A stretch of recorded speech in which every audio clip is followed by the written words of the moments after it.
In this video, I will show you how to create a zip file on your Windows computer. First, you want to open up your file folder.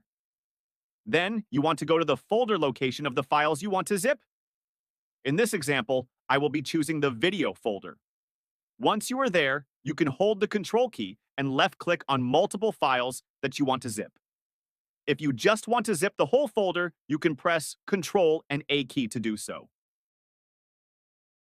Right-click on any of the selected files. You can either choose Compress to and select Zip File. If you are on Windows 11, you can choose Show More Options, then select Send to and choose Compressed Zip Folder. Click on it and a new zip folder will be added. This may take a while depending on the size of your files. You can change the name of the folder to whatever you like. The files that you choose are still there, and Windows just made an additional compressed copy of it for you. If you click on the zip file, you will see all the files you selected inside. To unzip it, right-click on the folder, then choose Extract All. Then select the location of where you want them to be and choose Extract. That is all.